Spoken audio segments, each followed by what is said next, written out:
Peut-être que tu t'en souviens la dernière fois que tu étais assis dans ton salon, à regarder le feu crépiter, ou dans la forêt, à griller un cervelas, une saucisse, ou encore mieux une côtelette.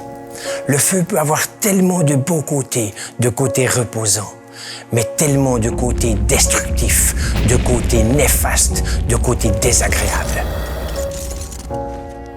Je m'en souviens d'une intervention où nous étions avec un collègue en protection respiratoire dans une grange.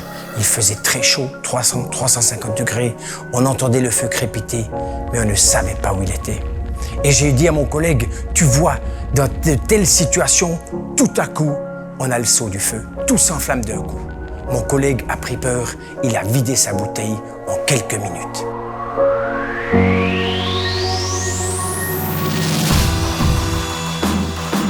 Pour moi, les sapeurs-pompiers, ça a commencé à l'âge de 14 ans avec les jeunes sapeurs-pompiers. J'ai beaucoup appris des autres et puis à l'âge de 18 ans, j'ai incorporé les premiers secours.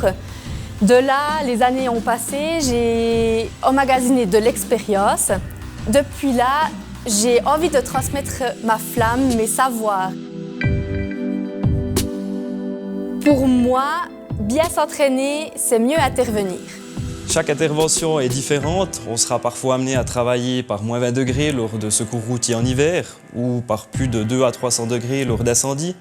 La hauteur, elle aussi, sera différente dans une cave lors d'une inondation ou sur la nacelle à plus de 30 mètres de hauteur. Tout ça impliquera que nous devrons utiliser des moyens différents, la petite motopompe, le gros camion tonne-pompe.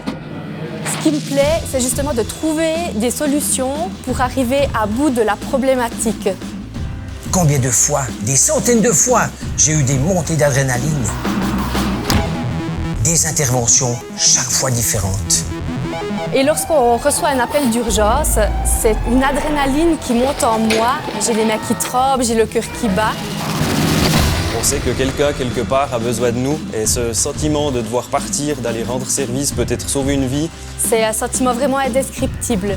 D'ailleurs, quand je suis de piquet, je dors avec mes chaussettes.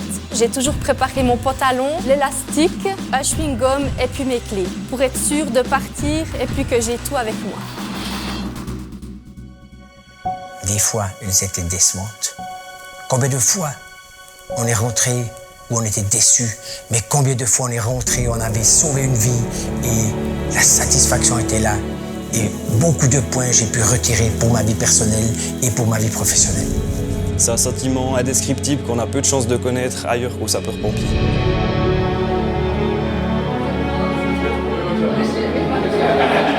C'est une fierté de faire partie de cette famille des sapeurs-pompiers et de pouvoir porter l'uniforme.